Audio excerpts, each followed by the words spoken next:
Y quiero compartirles una historia que es muy conocida. Es la historia de la mujer adúltera, que está allí en Juan 8. Hoy estaba sentado pensando, cuando leí el cartel del Espíritu Santo, ¿cuál es la función del Espíritu Santo? ¿Cuál es?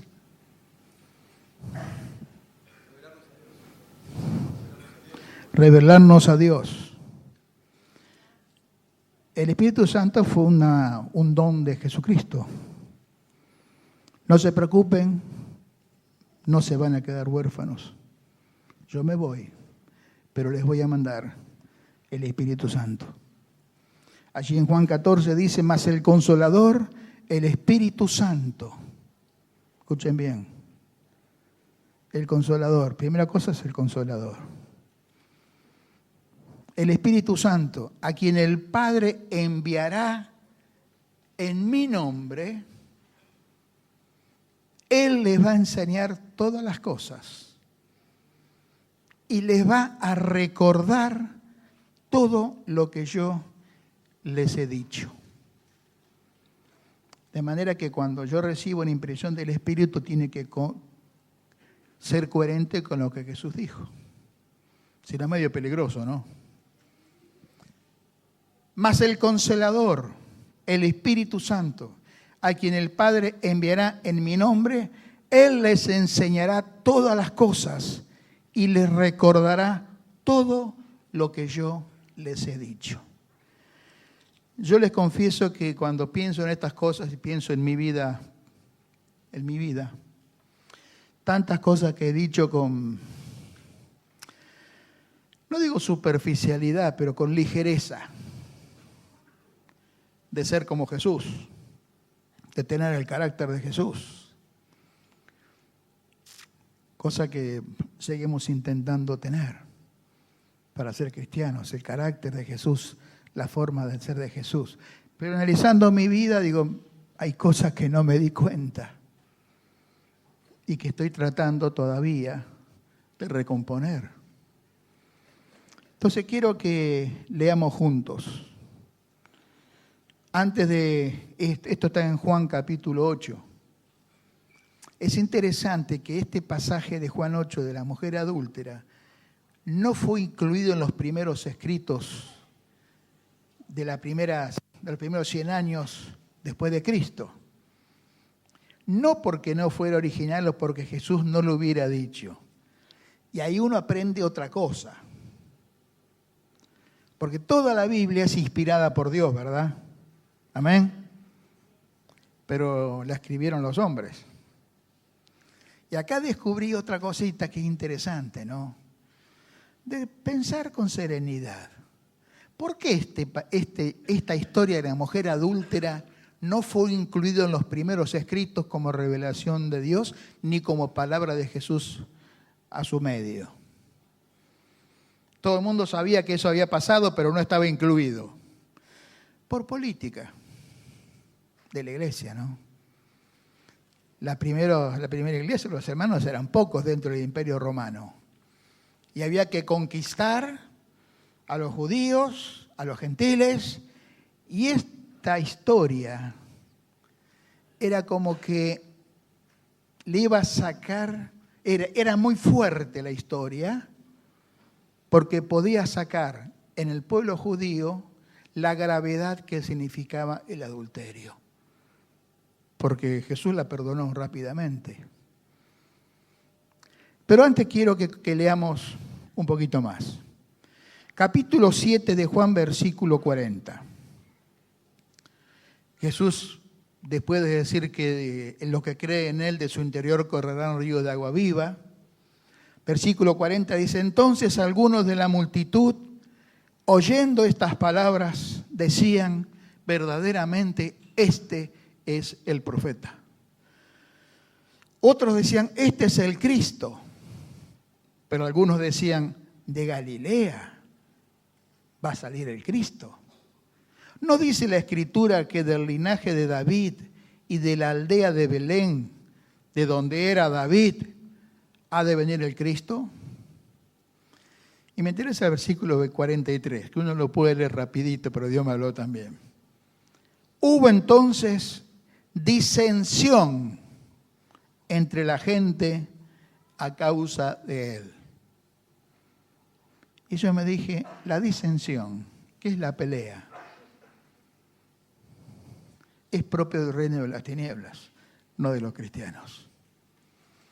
No debería haber entre nosotros disensión. Y algunos de ellos querían prenderlo, agarrarlo, pero ninguno le echó mano. Los alguaciles vinieron a los principales sacerdotes y a los fariseos, y estos le dijeron, ¿por qué no lo trajeron? Los alguaciles respondieron, jamás hombre alguno ha hablado como esto, como este. Hermanos, la autoridad la da la autoridad moral. Por eso decimos tantas veces, atrevámonos a vivir a Cristo y la gente va a tener respeto por vos. No lo agarraron, no lo metieron preso, no se atrevieron por la autoridad que ellos veían en Jesús. Y la autoridad moral viene de la integridad, de adentro. Entonces los fariseos le respondieron, ¿también ustedes han sido engañados? Y otro punto importante, el versículo 48. ¿Acaso ha creído en él alguno de los gobernantes o de los fariseos? ¿Y saben qué? Esto indica que para esta gente la verdad es propiedad de las autoridades, incluso de la iglesia. ¿No se dan cuenta que este no es el profeta? Porque ninguno de los que están en el poder ha creído en él. El Espíritu Santo viene para hablarnos a todos, incluidos aquellos que aquí Dios nos da un ministerio de responsabilidad. No hay necesidad de pedir autorización para orar. No hay necesidad de pedir autorización para servir a otros. Porque el Espíritu Santo es el que en cada uno de nosotros nos dice y nos recuerda lo que Jesús hizo y Jesús enseñó. Versículo 49. Mas esta gente que no sabe la ley es maldita. Otra vez. Esto implica que solo unos pocos tienen acceso a la verdad. Y el Espíritu Santo vino a rasgar el velo para que todos lleguemos a Dios. Amén. Entonces vamos a la historia. Versículo 1 del capítulo 8. Cada uno se fue a su casa. Y Jesús se fue al monte de los olivos. Por la mañana volvió al templo y todo el pueblo vino a él. Y sentado Jesús enseñaba. Entonces los escribas y fariseos le trajeron una mujer sorprendida en adulterio y poniéndola en medio le dijeron, Maestro, esta mujer ha sido sorprendida en el acto mismo del adulterio. Y en la ley nos mandó Moisés apedrear a tales mujeres. Tú, pues, ¿qué dices? Mas esto decían tentándolo para poder acusarlo. Pero Jesús, inclinado hacia el suelo, escribía en tierra con el dedo. Y como insistieron en preguntarle, se enderezó y les dijo, el que de ustedes esté sin pecado, sea el primero en arrojar la piedra contra ella. E inclinándose de nuevo hacia el suelo, siguió escribiendo en la tierra. Pero ellos, al oír esto, acusados por su conciencia, salían uno a uno, comenzando desde los más viejos hasta los más jóvenes. Y quedó solo Jesús y la mujer que estaba en medio. Jesús se enderezó y no viendo a nadie sino a la mujer, le dijo: mujer, ¿dónde están los que te acusaban? ¿Ninguno te condenó? Ella dijo: ninguno, Señor. Jesús le dijo: ni yo te condeno. Vete y no peques más. Claro, ahora puedo entender un poquito por qué costó tanto meter esta historia en los escritos bíblicos. Porque para los judíos el adulterio, junto con la idolatría y con el asesinato, eran los 3 delitos más graves. Ellos decían: un judío tiene que morir antes de adulterar, de asesinar o de adorar a los ídolos. Y también era costumbre de los judíos que cuando había una cuestión legal difícil, se la llevaran a un rabí, a un maestro, para que resolviera. Porque la costumbre era que los rabinos tomaban la decisión. Y eso hicieron con Jesús. El adulterio se castigaba con la muerte. Yo recuerdo cuando en el año 68 se reformó el Código Civil, también se reformó en nuestro país el Código Penal. El adulterio estaba en el Código Penal. Ustedes no sabían eso, ¿no? Era un delito que venía del derecho canónico, ¿no? Ahora, yo nunca escuché que un tipo fuera preso por adulterar. Entonces, cuando los jueces, los diputados, los legisladores decían: che, si esto es cierto, vamos unos cuantos vamos a ir, lo sacaron. Cosa que es irrazonable, ¿cierto? Lo que pasó que fue perdiendo reproche social el adulterar. Hasta el día de hoy, cuando se acaba de reformar el nuevo Código Civil, que el divorcio, en razón de la importancia del pacto matrimonial, el divorcio necesitaba causas fuertes para romper el vínculo, la primera causa era adulterio. Era importante la violación del pacto. Ahora no hace falta nada, así que no es importante el pacto, no es importante el matrimonio, ni es importante el adulterio. Pero en la época en que Jesús dice esto, era muy grave para los judíos. Tan grave que el adulterio se castigaba con la muerte. No tenemos tiempo de leerlo ahora, pero en Levítico, en Deuteronomio, y en la Misná, que es la ley judía, impresionante, ¿no? Se dice cómo se debía matar al hombre que adulteraba. Uno dice: ¡qué locura! Pero esto lo digo para mostrar el ambiente en el que Jesús dijo lo que dijo e hizo lo que hizo. Al adúltero se lo metían en estiércol hasta las rodillas. Lo agarraban con una toalla húmeda de 2 lados y 2 hombres tiraban de uno al otro hasta que lo ahorcaban. ¿Por qué la toalla? Para que no quedaran marcas, porque Dios nos deja marcas. A la mujer sí se la apedreaba. Y otro detalle interesante que yo no sé,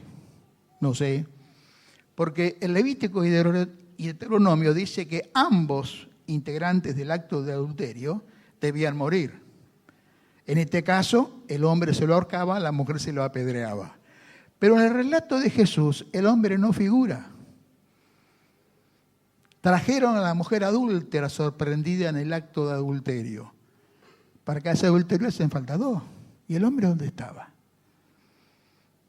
También política de los fariseos y de los escribas. Ahora, ¿cuál era el problema, hermanos, para Jesús? Cuando esta mala gente le dijeron: hemos sorprendido a esta mujer. La primera cosa es que Jesús decía: hay que apedrearla. Jesús perdía su fama de un hombre piadoso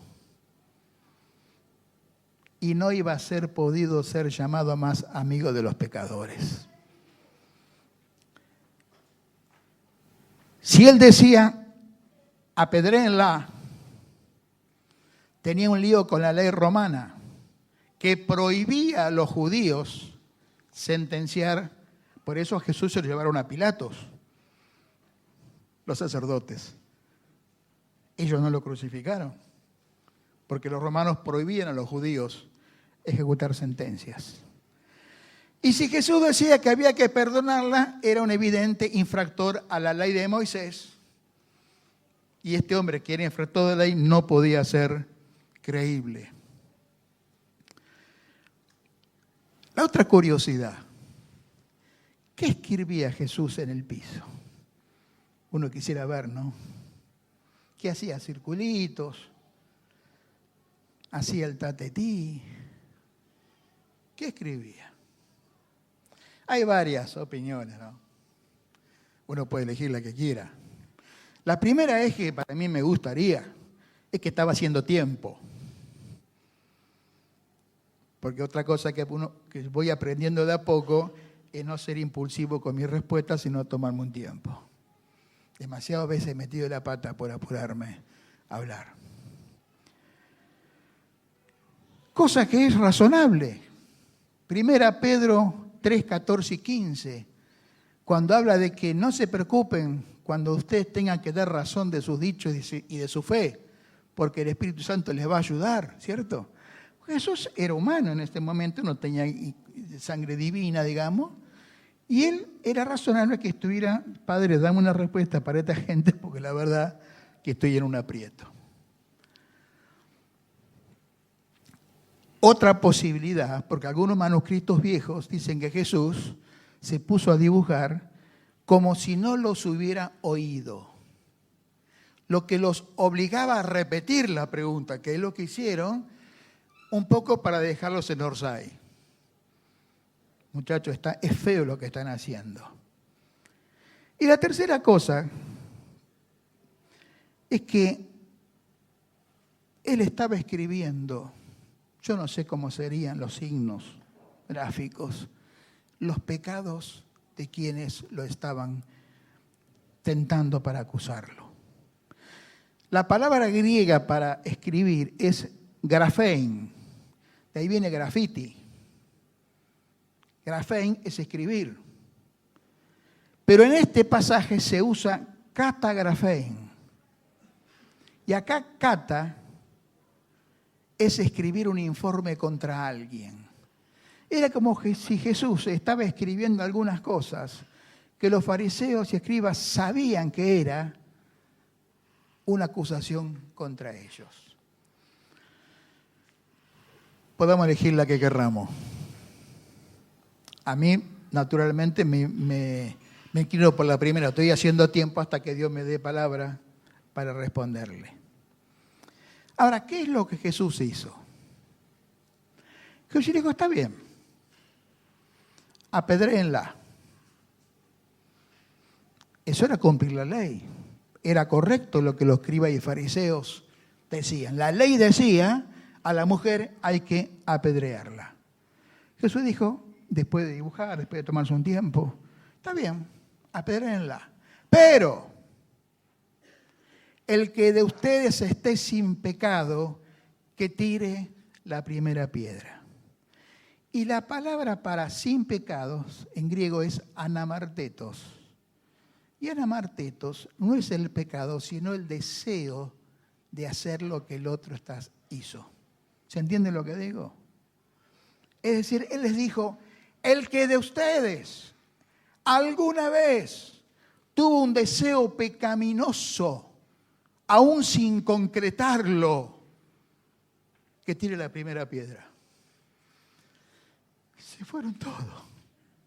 Como quizás nos podríamos ir nosotros uno a uno. ¿Se entiende lo que digo?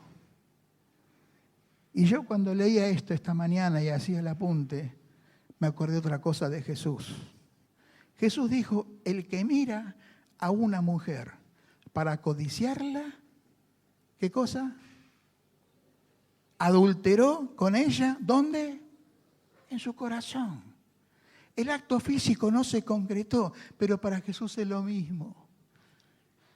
Posiblemente estos fariseos y escribas no se habían acostado con ninguna mujer que no sea la de ellos, digo. Pero que en algún momento los ratones se le volaron y pensaron mal, seguro, porque eran hombres. Está bien. Apedréenla. Pero el que entre ustedes haya tenido alguna vez un pensamiento impuro, no puede agarrar la piedra. Por eso Jesús va mucho más allá, ¿no? Jesús va mucho más allá de la ley. ¿Cuántas veces Jesús dijo, la ley dice, pero yo le digo? Algunas lecciones, hermanos, para tener en cuenta, para ser como Jesús. Y esto va para los pastores, para los obreros, todos aquellos que en alguna oportunidad tenemos relación con gente a la quien enseñamos. A mí, en dos o tres ocasiones, hermanos preciosos, pastores, y esto lo charlé mucho con Eduardo y con Orville, me han dicho, Heriberto, quiero ponerme bajo tu cobertura. Y yo les he dicho, de ninguna manera. Abajo no, al lado sí. Porque la autoridad en Dios no es una cuestión de poder, sino de compasión y de amor. La tentación de los judíos era hacerte sentir un pecador y nunca interesarme, rehabilitarte o investigar las razones que te llevaron a pecar, que son las mías. Pero yo fui más fuerte que vos y no pequé. Pero vos pecaste, ya. Cualquier parecido con la realidad no es coincidencia. Porque hoy también hay hombres que en autoridad se creen dueños de las personas.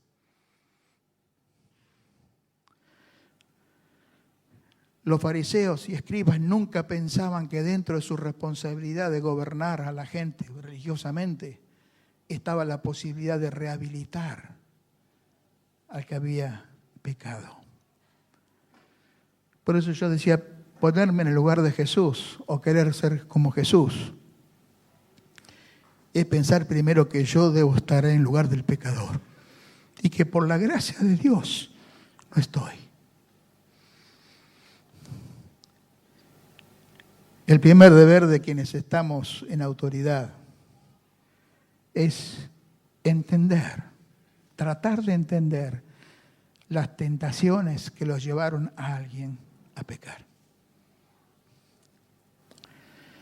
El segundo deber o el tercer deber de los que están en autoridad es hacer lo posible por rehabilitar al culpable. Digo lo posible porque en mi experiencia hay veces que no he podido.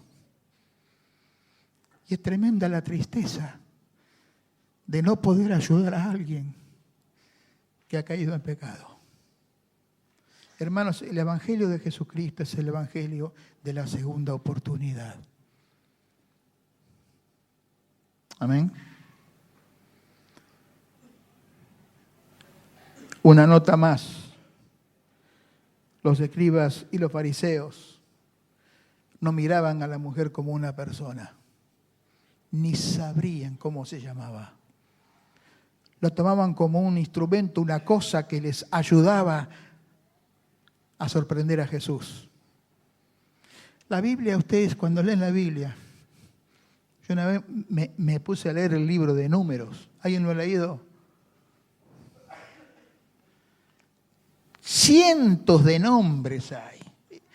Números de 1 a 8 es espantoso. Porque hijo de, hijo de, hijo de, hijo de, hijo de, hijo de. Nombres rarísimos. ¿Sabe? Digo, ¿qué hace esto acá en la Biblia? Porque la Biblia, que es la palabra de Dios, llama a las personas por su nombre. Nosotros en Cristo no somos una cosa. Somos una persona que tiene nombre. El nombre identifica. Y hoy en día no ha cambiado mucho, ¿no? Hoy se encuentran las estadísticas.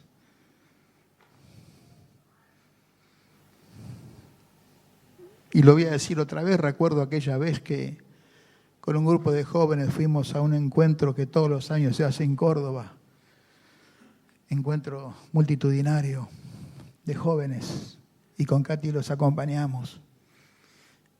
Había 4.000 jóvenes, tremendo, ¿eh?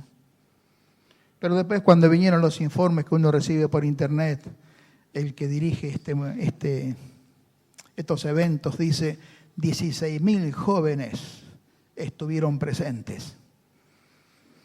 Y yo me dije, yo estuve ahí. Y no eran 16.000.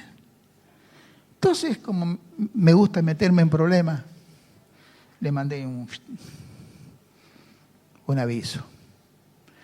Obviamente no le gustó, me dijo que yo estaba equivocado, como que yo no sabía contar, porque allí había habido 4.000 jóvenes por noche. Claro, eran los mismos. No eran 4.000 nuevos cada día, porque yo estuve en un hotel de la terminal de Córdoba con Katy, muy sencillito, y yo veía a los jóvenes que habían venido de todo el país, que vos los dabas vuelta y no se les caía ni una tapita de Coca-Cola porque no tenían un peso. Eran los mismos que día a día habían ido al Congreso. ¿Qué necesidad de contar a la gente de esta manera? No quiero pecar, pero les interesa más la cantidad que el nombre de las personas. Muy bien. Principios que nos ayudan a nosotros, hermanos, a tratarnos a nosotros y tratar a aquellos que no conocen a Cristo y que están en una situación en pecado. Lo que nos califica para juzgar no es el conocimiento, sino la bondad del corazón. Y yo digo por mí, y en eso todavía estoy en deuda. Entonces prefiero no juzgar. Mateo lo dice, no juzguen para que no sean juzgados. Guarda con la viga que está en el ojo. Segunda cosa, principio que Jesús usaba, era la compasión por quien había pecado. Hace muchos años recuerdo un hermano de nuestra congregación cometió un pecado moral, serio. Bueno, nos juntamos en la salita esa ahí arriba, éramos 5 o 6 con este hermano para conversar con él. Y un hermano que llegó tarde abrió la puerta, enojado. Y yo le dije, pará, primero guardá la espada. Porque tenés la misma actitud que los escribas y fariseos. Condenar antes de saber qué pasó. Antes de entender la situación. Ahora, para que no haya errores, Jesús no perdonó a la mujer como diciendo, bueno, un error lo tiene cualquiera, de carne somos. El adulterio en realidad no es tan grave porque tú son familiar, te llevó a... No. Él le dijo, voy a aplazar la sentencia. No le dijo, es una cosa poca. Simplemente le dijo, anda y demostrá que podés ser mejor persona. Tenés una oportunidad para comenzar de nuevo. Y la manera de hacerlo es que no peques más. Por eso esta historia estuvo escondida durante 100 años. Porque parecía que Jesús le sacaba importancia a un acto tan grave para los judíos como el adulterio. Jesús no minimizó el pecado, pero le dijo, podés vivir mejor. Anda y no peques más. Esto nos confronta a nosotros, hermanos, al tratarnos entre nosotros y en el tratar a otros. Porque Jesús se interesaba en la persona, en su pasado, pero sobre todo en su futuro. Lo que hiciste, hecho está. ¿Qué voy a hacer con eso? Pero en el futuro podés vivir mucho mejor, sin pecado. Amén.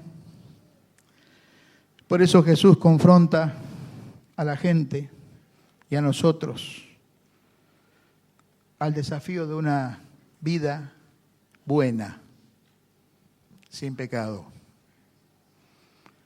Todos podemos pecar, pero también todos podemos vivir sin pecar. Amén. Ese es el sentido de la cena del Señor. Jesús murió para darnos una segunda oportunidad. Yo no podría tirar ninguna piedra hoy, ni un pedregullo, porque yo sé que si no fuera por la gracia de Dios, yo estaría en el banquillo de los acusados. Y vos también, ¿o no? Entonces, hermanos, tomemos esto con seriedad.